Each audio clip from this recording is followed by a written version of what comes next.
Good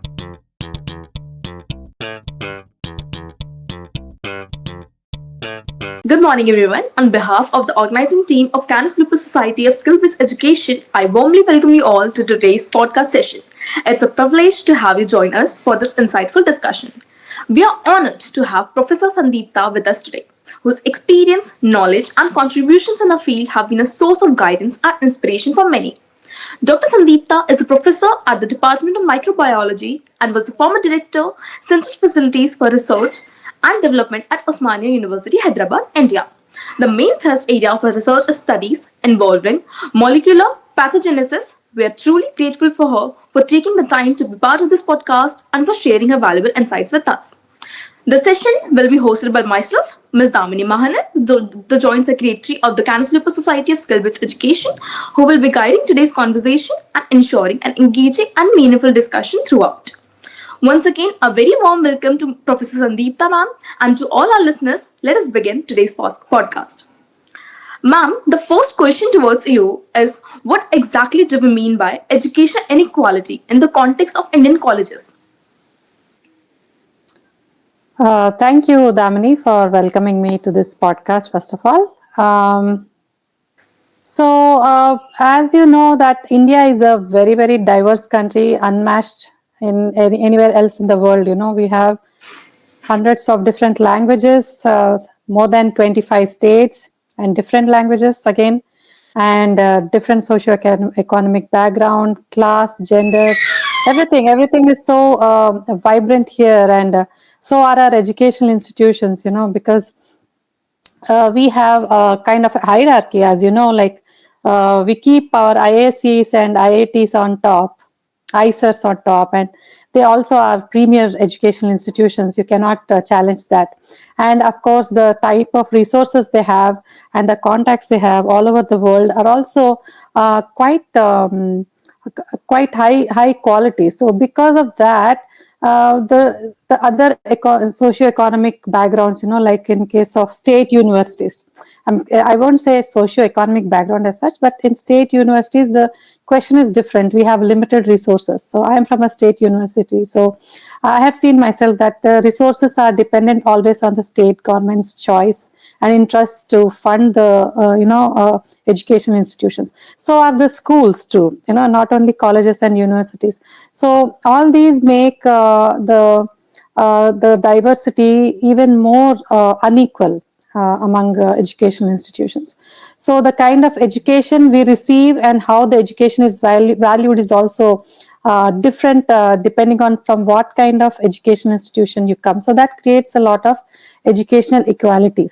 You know, it doesn't mean that there is a lack of skill, but the way the skill is sharpened is basically unequal. That is the main issue. All right, thank you so much, ma'am, for answering the foremost question. For moving further, the next question towards you is, how does the affiliating college system contribute to uneven academic standards and student experiences across the state universities? Yeah, see, that is a question which may not have an entirely accurate answer, because we are a country of more than 140 crores, as you know, and as I said, there are so many diversities, and because of this, we cannot have universities everywhere.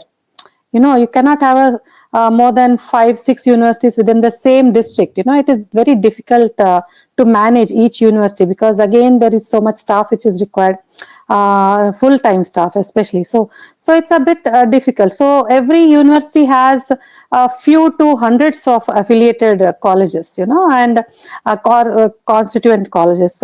So what happens is, because of this, the academic oversight becomes a little weak, because the curriculum is central to the same university, but the resources are not equal in terms of teaching staff, or you know, the resources available. And since colleges lack autonomy to innovate, but the main university enjoys that, you know, the ability to innovate and the freedom to innovate and the flexibility to revise the curriculum. So because of which the same degree carries vastly different learning experiences among the students who have done from the same university itself, but from different academic colleges. So it does affect the standards sometimes, but then it is inevitable, because a university like Usmania University, we have more than 750 colleges. It's very, very difficult to keep a track of every single college, every moment of the time in every aspect. It is not practical. Colleges themselves have to make initiative and have an independent approach towards improving their college performance all around. Yeah. But Yeah. the central university ain't keeping the records of the affiliated colleges in that aspect.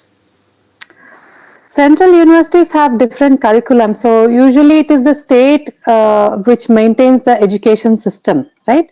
So central government has a very less role directly in the state education system, because states are funded for their entire budget, for including education, agriculture, business, and industrial, everything. The state gets the money. But in terms of central university, there is very less control over education. So it is very difficult. And even if there is a central university, they do not usually have affiliated colleges. They are a central institution and they remain in their own institution. Yes. And even if there are any institutions, they are created within the own campus. They don't usually have a affiliated campus outside their own campus. So it is difficult for state government to keep a track. All right, ma'am. Thank you so much for answering that. The next question is, how does the lack of trained faculty, proper laboratories, and digital tools widen the gap between rural or government colleges? Well, you are a student yourself. You know very well. Yeah. How would you Indeed, ma'am. feel? How would you feel, right? I mean, um, you are from Raipur, or where are you from? Yes, ma'am. I'm from Raipur itself. Yeah, Raipur. Is it a metropolitan or is it a No, ma'am. It's not a metropolitan. Yeah, so Hyderabad is a metropolitan, in fact, cosmopolitan. So the kind of educational institutions here is also high in terms of.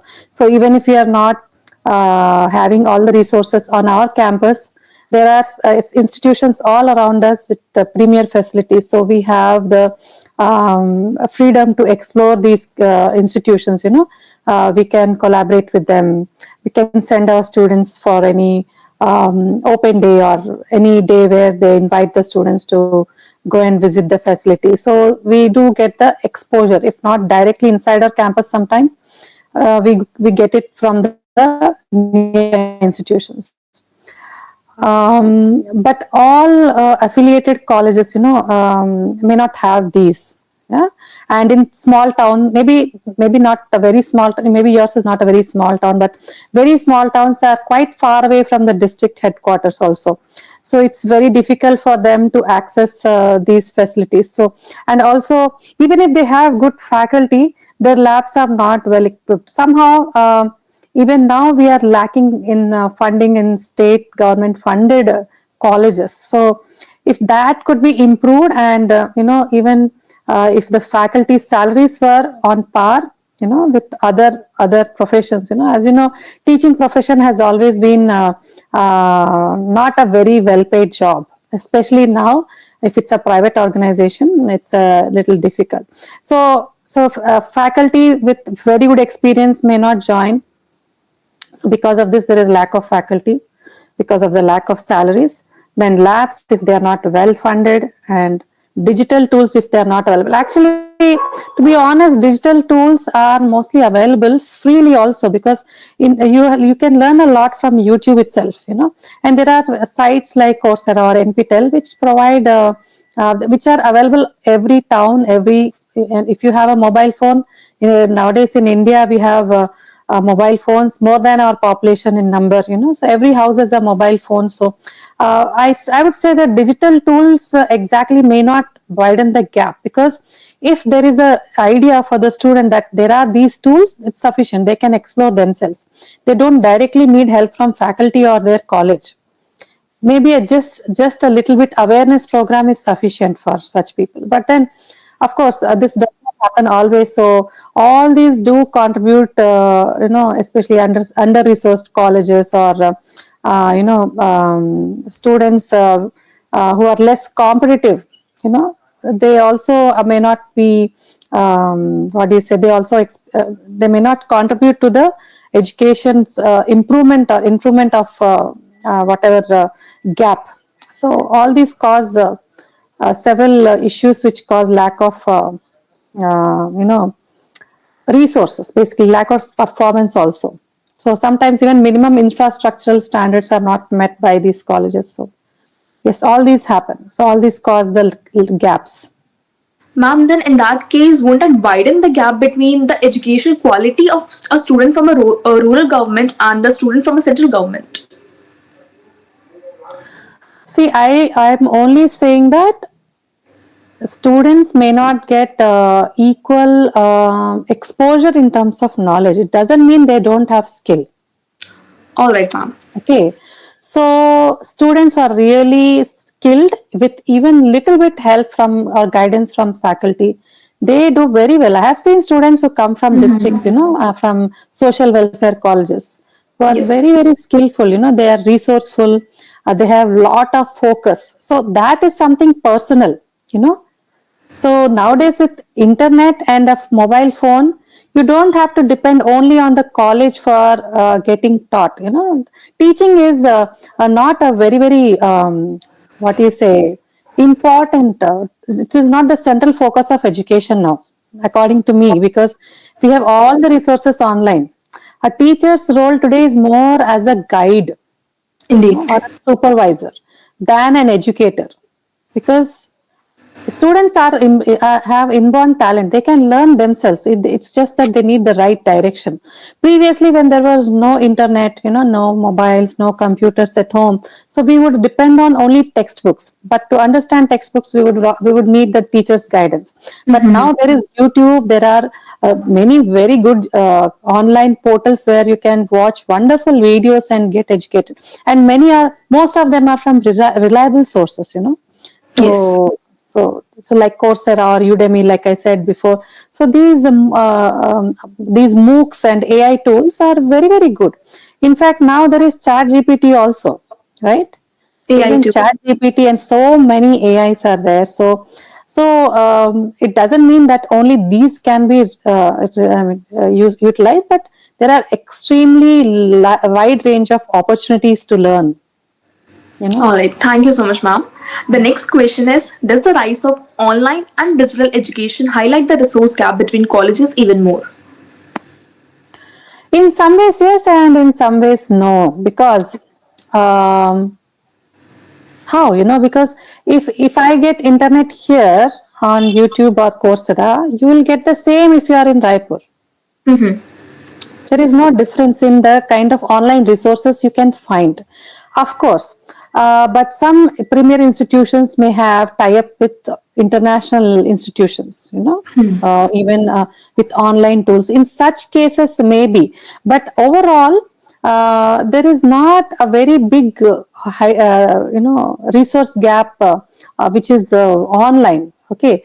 Only thing is, if there are students in very much rural areas, then the bandwidth of the internet or the device they use may not be, latest, or digital The literacy network. may not be as good as maybe an urban person. Like you and I are urban, right? But if a person comes from a very small village in Jharkhand, maybe their digital literacy may not be as good as an urban person. Indeed, So ma'am. yeah, so that could be, but it's not always a resource gap, because internet is free for all, so except in few cases, Yes, ma'am. so it's not, well, of course you have to pay for your internet connection, but then the resources are the same, in terms of accessibility. Absolutely, ma'am. Yeah. All right, ma'am. The next question is: do standardized entrance examination truly measure aptitude, or do they privilege students with greater economic and social resources? I don't. I think that these are really important. There must be a measure of aptitude also.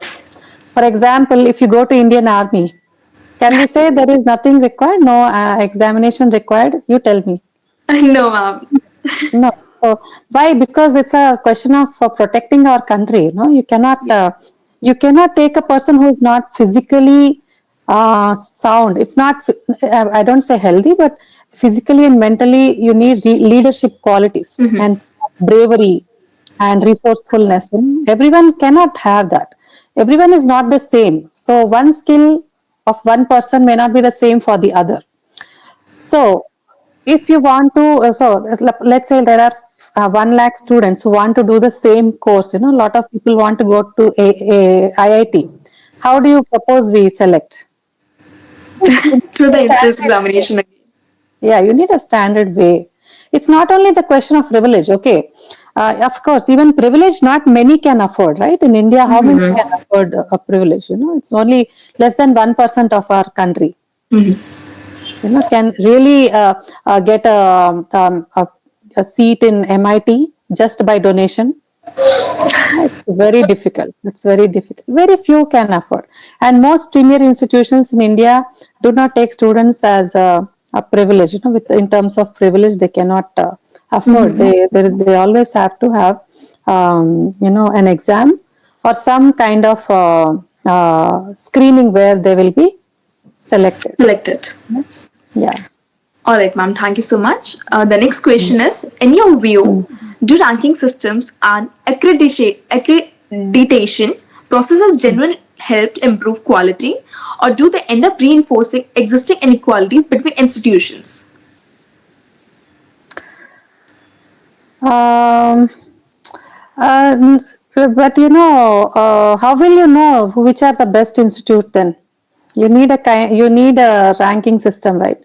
So all over the world also there are so many ranking systems, which how do you know that MIT is the top one institution? In terms of innovation, curriculum invention, or Harvard, Harvard also is also quite for Stanford, Harvard. In our country, IITs, ISC, TIFR, ICER, nicer. So all these are premier institutions. How do you know that they are premier institutions? Because the kind of work they do research on, it is acclaimed internationally, right? So any institution who works and has is acclaimed for their work, their originality of work, the novelty of their invention, they have to be rated better than any other person, isn't it? How will you know that they are better? So yeah, of course, the ranking system is important.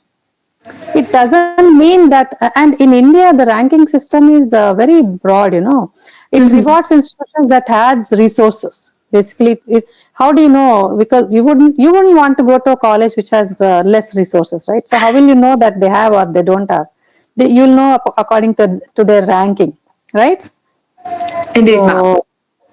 So yeah, of course. So also institutions must push themselves forward also to in terms of performance. If there is no metric to do that, then we cannot legitimize hierarchy of institutions. Somewhere it is required. All right, ma'am. Thank you so much. The next question is: how big is the difference between the curriculum and the academic experience of top tier institution and that of state universities? So the gap is basically qualitative, basically, not really Okay. quantitative. Okay, because in top tier institutions, they have introduced research based pedagogy, where you learn by research based teaching instead of a direct understanding of a topic. Students are encouraged to research on it, especially if it's a practical learning session. So students are, in such institutions, they have to design the experiment themselves. The professor is only a guide. Like I said, that's what we need, right? You need a guide more than an educator. Why should, I mean, if you are in a master's course or a professional course, why should I give you notes? Right? Yes. Why should I give you notes? I can guide you how to learn a particular topic, right? So that's the main thing. The pedagogy is the difference in premier top tier institutions. With that, the pedagogy is novel, innovative. It is up to the times, today's requirement. Every generation, the students' mindset changes. So these premier institutions also keep that in mind and design curriculum, right? right? So instead of a lecture heavy session in a maybe a remote college which is not a very high ranked or not a top tier institution, of course even in state universities like ours we are also introducing that central and top tier institutions are aware already. Okay, and even the type of evaluation, the kind of exams are also slightly different, in top tier institutions. We have more high stakes exams, in our state institutions, because the more you write, the more marks you get. It's something like that. It's not always, but because the number of students is also quite high with us. So our evaluation system is a bit overburdened, because we have too many affiliated colleges. And in top tier institutions there are less number of students, faculty to student ratio is more, and so active research is more in such cases because they are also funded, they are top tier institutions. So that creates even a kind of confidence among students, okay. So people from IIT definitely have more confidence, right? Who has done engineering in IIT, if you compare with a state university, right? Definitely IITs have more confidence, isn't it? You would Indeed. agree. Yes, They ma'am. will have more confidence because they have the confidence of coming from a top tier institution. So this all creates a gap. Although when you go to work, although when the same students from IIT or a person who has done a engineering from a private college go and apply for the same job, I don't say that just because of confidence they get the job. It's not like that. Finally, it's the students' resourcefulness and skill set, which is more Yes. important. Okay, the gap is only among the institutions, not always among the students. So you're from Raipur, but I mean, I don't say that you're from a very small town, but you have all taken so much initiative to create this, podcast, right? Indeed, ma'am. So you have taken that, you have taken your own step forward. Not everyone does that, isn't it? Yes, ma'am. So podcasts are now common, everyone can do it, but not all people do it, isn't it? People who have the thought and forethought, basically, who are really interested. Now you are really interested to know about this education system, so you are doing it. So that itself creates a separate confidence in you, right? Absolutely, ma'am. So this is kind of research-based learning or research-based understanding. So that is what is very important today. All right, ma'am. Okay. Thank you so much, Hmm. ma'am, for answering that question. The next question towards you is, what role should the state play in regulating private and deemed universities to prevent deepening educational stratification? State universities, state, actually, it's a very, there is no correct answer for this question because every answer has an advantage and disadvantage. Let's Okay. say state funds private and deemed universities, or um, private universities are usually not funded by the state at all, right? Even deemed universities are not funded by the state at all. But in India, every university must be recognized and accredited by the University Grants Commission. If they are not, then the degree is usually not valid. Yes. Yeah. So already the central government is playing a role in regulating the institutions from the central government, right?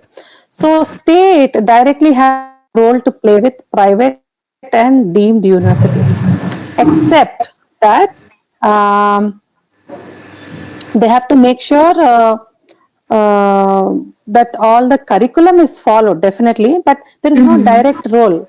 Maybe there should be, to come, because it is only commercialization sometimes without accountability among Yes. sometimes it happens, not always. And therefore sometimes what happens is the private universities charge more than double the fees than an average state funded or central universities. So that also might create problem. And so it's also important that these private and deemed universities serve public education goals of our states also, isn't it? So public education goal is also something important. And just creating a university with double the triple the amount of fees, and posing as elite institution is not really useful and is not socially responsible. But directly, state universities are not involved. They should, according to me, they should have some role, instead of only central government having a role in their accreditation. State government also should make sure that it is not overly commercialized education, you know it All should. right, It should. ma'am. That I'm not sure. I'm not a very. I don't have a lot of knowledge about how state is doing it right now, but definitely, I hope there is. There is a system. All right, ma'am. Yeah. Ma'am, the next question is India Yeah. moving towards a tiered higher education system where institutional background matters more than the academic ability? Yes, yes, of course. Ours does resemble a multi-tier system. You know, because institutes have developed pedigrees. You know, so yeah, because IIT is a pedigree, right? Similarly, IIM has their own pedigree. Yes, and ICERs have pedigree, IIScs have a pedigree. Okay, and this pedigree also shapes their career aspects. The students who come out from these institutions have a different career aspect. Okay, and such degrees which come from top tier institutions are, they also signal social background, what kind of background from which the student has come from, and from an institution like a state university, I cannot move up to IIT. I cannot, isn't it? So the tiered education system, definitely. Okay, because even though I am a PhD from Osmania University, I cannot directly go and join an institution. Uh, Even if there is a notification, there is a lot of gap, because of the tiered education system. So academic ability alone sometimes is not sufficient to overcome the institutional branding. All right, ma'am. That's a Yeah, wise so answer. sometimes, yeah, so you understand what I mean, right? Yes, ma'am, indeed. Yeah, yeah, All so right, it ma'am. is, So, there is steering. Yeah, okay, ma'am. Shall I move to the next question then? sure, sure. Okay, ma'am. So the next question towards you is how does the language of instruction, whether English versus language, creates gap in academic performance and opportunities? Yeah, so this gap, see, I don't support only education in English. I am also, I won't say I'm a hyper nationalist, but I respect our language, like so many countries who instruct in their own medium of education, like Chinese or Russians, and even some Arab countries, many countries do education in their own local language. Saying that also, but we have to accept that we were under a British rule. So, and we also have several states, and each of us have a different language. So we need a common language, right? So even now in several districts, the medium of instruction is in local language, but that is fine. Actually, there is a research which says that initial years of education, if taught in the student's own mother tongue, help in better neurological development of the student, so there is a gap definitely when a student comes from a district school or college to a urban university. There is a gap, but then the beauty of our education is that even though our medium of instruction is in sometimes in our local language, we also have English as one language. and one language subject, right? So that makes exposure to English uh, at least intermittent. There is exposure, so there is no way that a student does not know any English words. But of course, medium of instruction does create a little bit gap, because exposure and fluency is also important, and global knowledge and academic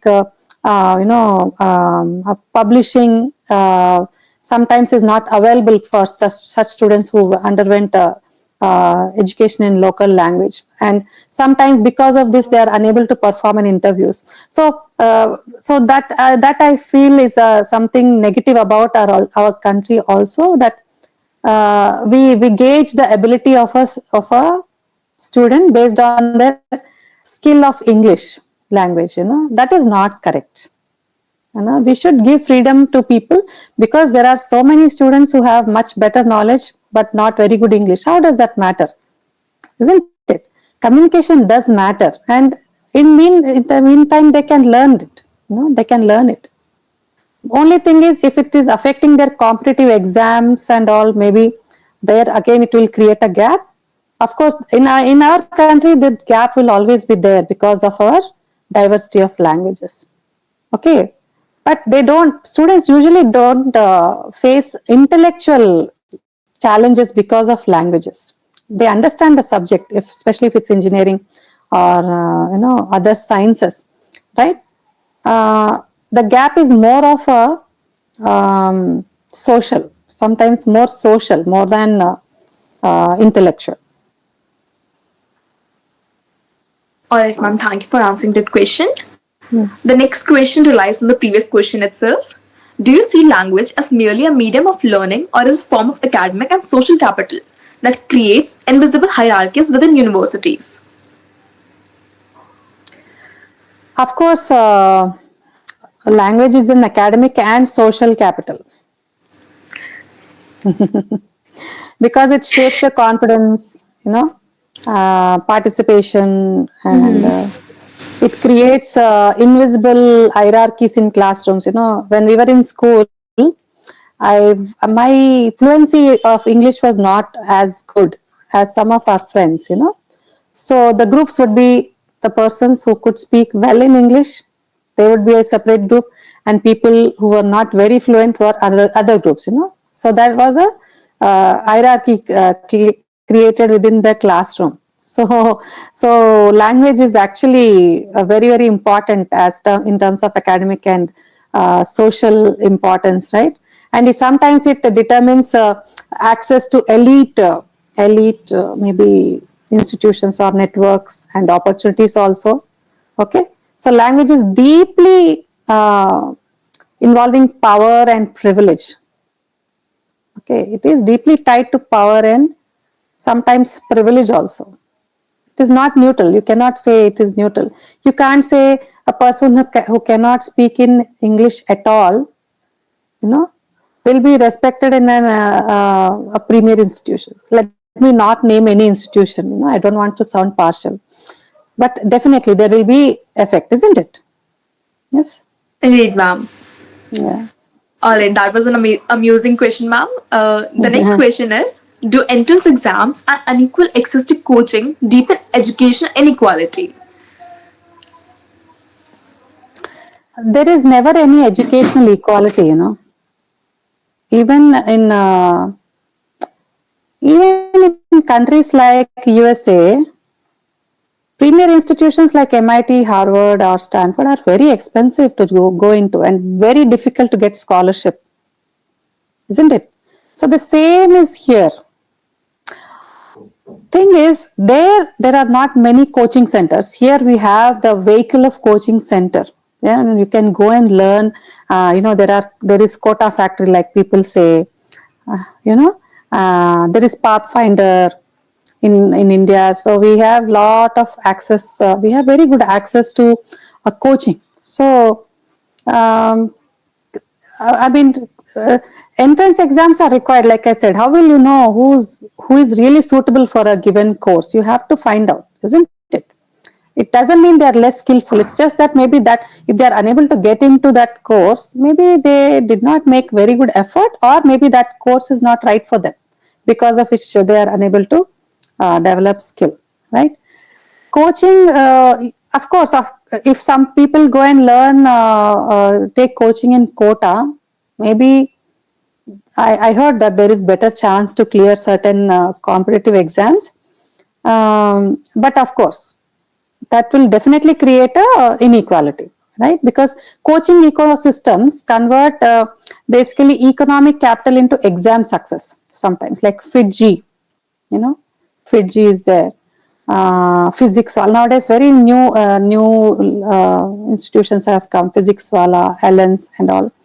So it depends on, can you pay to get that coaching also, isn't it?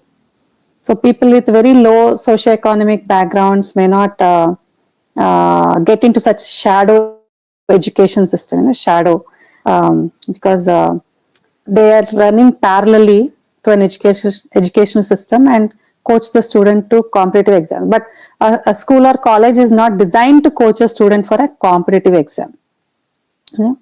So sometimes because of this coaching, exams become less about how skillful the student is, but more about how resources can be converted into an exam success. Does that mean, ma'am, that coaching centers are a kind of a commercialization process?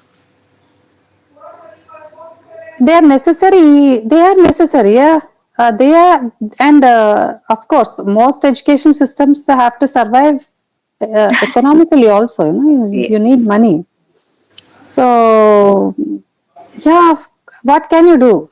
You need coaching, right? Lot of people, Right, ma'am. 90% of the time, a student can is not exposed to the kind of questions they will get in an IIT exam, entrance exam, in their classroom in 11th and 12th. They don't get, isn't it? Because the academic syllabus which is set by the state. Okay, in plus 2 in 11th and 12th, or suppose you go for a PhD also, right? So if a student has done masters in a state university or central university, the academic curriculum is set by the university. But in entrance exam for PhD or IIT BTech or medicine, the entrance exam is set by another professor or scientist. So how can you match both, isn't it? Absolutely. So yeah, coaching is required, you know. Okay, ma'am. And yeah, especially students do not study everything themselves. Students also get lost sometimes, isn't it? Sometimes you need guidance also. Yeah. All right, ma'am. Ma'am, the next question is, what reforms are needed to create a more equal and inclusive higher education system in India? That is very loaded question, and it's very difficult to answer because especially because of our large population. Okay. And people say that no, there is not enough funding. Of course there is not enough funding, but how much of funding you give in a country like India, it is not so sufficient. Okay, but of course it doesn't mean that we don't need reforms. We do lot of reforms. We need lot of reforms, like we have to strengthen state universities, like I told you before also. Our state universities have hundreds of affiliated colleges. The largest population is under state universities, so most young population studies under state universities, but the funding is given not enough. I mean, not as a top priority to state universities, but central universities. They get the cream of funding, right? And creating cluster universities, that would also be helpful. Like in some states, they have some small clusters, and it's a kind of a single cluster of universities. A small cluster, so it reduces dependence of one university on so many affiliated colleges. So instead of so many affiliated colleges, they make a group of affiliated colleges, and let them do independent. They give autonomy. Okay, so that will reduce over affiliation and encourage college clustering, you know and faculty development and research initiatives. How many fellowships are given to faculty to learn anything abroad? go for faculty development programs abroad. Very few faculty get the chance. At least if 30 to 40% of our faculty get the chance, that would be amazing. All our universities may be really benefited, and the kind of exposure we get will be great. And faculty development and research initiatives, incentives, sorry, um, like state universities, as I said, if they had better funding, our research output is always on par with premier institutions. If you are funded well, definitely we'll be doing much more than what is given. Okay, and maybe multilingual academic support system also may be helpful because of our language diversity. South India itself has more than 4 languages.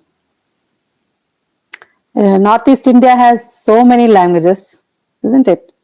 And West India, Central, every place has so many languages. Maybe if there was an academic support system for multilingual students, so that would be also a very good support, because many students lack confidence once they come to an English-based education system. So maybe they should be given support.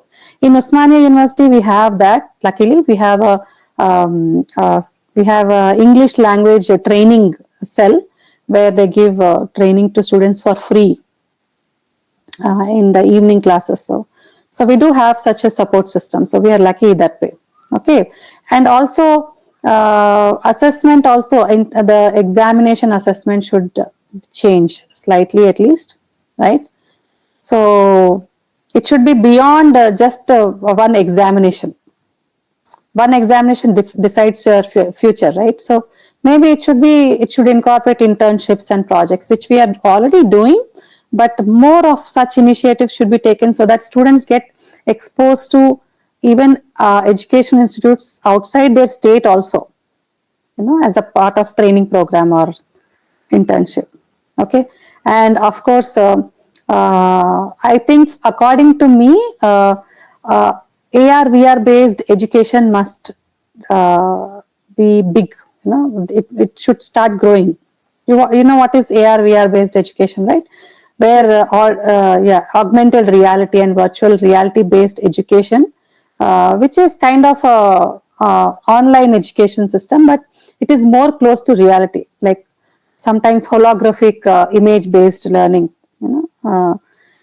that gives almost real time experience, especially if the student is not exposed to a particular equipment, but they can see a holographic image. Maybe every district can have such a center where there is AR VR based learning, right? So that even if it's not a very big center, so periodically a class can go and learn about some equipment which are not available in their college. They can see them in holographic image in that district. It's not easy to buy very expensive instruments every time, right? For every college it's not possible. That also, right? How can you have NMR in a small college, or scanning electron microscope, and every college cannot have it, right? So instead, why don't we expose students to augmented based reality based learning? That would tremendously change the landscape of learning, according to me. And it's not very expensive to make that also. All right, ma'am, that sums up your suggestions towards the reforms. The next question is, if you were advising young students entering public universities today, how should they navigate these inequalities while still making the most of their education? So students, whenever they enter university, they just take admission and come, right? They should, according to me, a student should also take mentorship more than just education. So in our department, we usually mentor a set of students. Each faculty gets a set of students, and we mentor them. We make them do a project in our own lab, as a part of curriculum at no extra charge. And that's how we try to train the students to not just be a master student, but we try to give overall development, in terms of communication skills or in terms of confidence, public speaking skills. We try to mentor them, gain, these skills. Basically, communication is most important. So I advise that every student who wants to join a university should think about their overall personality development, take good mentorship, actively participate in with the mentorship program, and also if they are given any internship program, they should actively participate in it. They should do at least two online courses, available on MOOCs, open resources, and libraries which are there online available, and see which of them suits them very well for their career, like bioinformatics and computational biology. In terms of biology, I'm saying, or artificial intelligence related courses, then building skills beyond our curriculum, like writing, research, digital literacy. Okay. And basically grow as they study, as they are in the university. They should grow personally also, and in terms of skill, and in terms of education. Everything should happen. So education is what is not taught. It's not just taught, it is something you have to construct also. So students should construct their own career and take mentorship, active mentorship from their professors. Alright, ma'am. Looking ahead, what gives you hope about the future of Indian higher education and what worries you the most? I have only hopes. I think India is doing quite well. Whether we like it or not, India has been growing from the time of independence. We have growing pains, of course, but now you see that in US, more than 25% doctors are from India. From NASA, more than 30% are from India, right? So of course they have come from India only. They have their basic education and even higher education in India and moved there. Sometimes they may have been born there also, but you'll see that they're also going to such premier institutions all over the world. So and also higher education has become quite affordable. I see from in our university students coming from very low education or socioeconomic background, because our government is giving scholarships for them, fee reimbursement program, where the student pays the initial fees, but most of it is paid back by the state. Okay. And the government has recognized inequality among us because of whatever reasons, socioeconomic or caste-based systems. So in Telangana, there are social welfare colleges, for even lower socioeconomic backgrounds, and also caste, so like reserved caste. So it is made sure that such students from the lower economic background also get full education and free education, at undergraduate level also. So, and government schools are free always. So yeah, so that way we are doing very well. And also because of internet and mobiles, there is so much awareness, and students have get the latest information within the seconds, and there is digital open access to knowledge. Yes, don't you think so? You have seen so much, So if nothing, there is LinkedIn. LinkedIn gives access to company CEOs also. So you can directly contact them for if you're interested to work in their company. So that, of course, these are all positives, but of course, few negatives will always be there.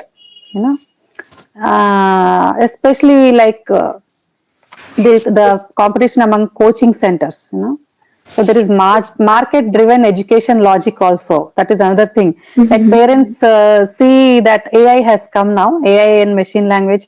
So all parents want their child to learn AI and machine learning. But actually there is mechanical engineering, there is civil engineering, there is computer engineering and chemical engineering. So many classes of engineering are there which are really important for society. But in the market, you see, oh, AI classes are there nowadays. You get AI, short courses. So why not learn that? And people feel that the more credentials they have, the better their qualifications are. No, no, it's not like that, right? And language and cultural exclusion also are there sometimes in our country, which is there in our blood. It will take a lot of time change, but otherwise, mostly it is positives right now. Yes, negatives are few, but they are inevitable. All right, wow. Thank you so much, ma'am, for answering all the questions. That concludes the question and answers. And that brings us to the end of today's episode as well. Thank you for listening and for being part of this conversation. We hope you found it informative and engaging. Thanking the guest, Professor Sandeepta, for joining us and sharing her insights. Thank you so much, ma'am, for your valuable insights and thoughts. If you enjoyed this episode, please like, share, and subscribe to support us and stay updated with future episodes. Until next time, keep learning and keep growing.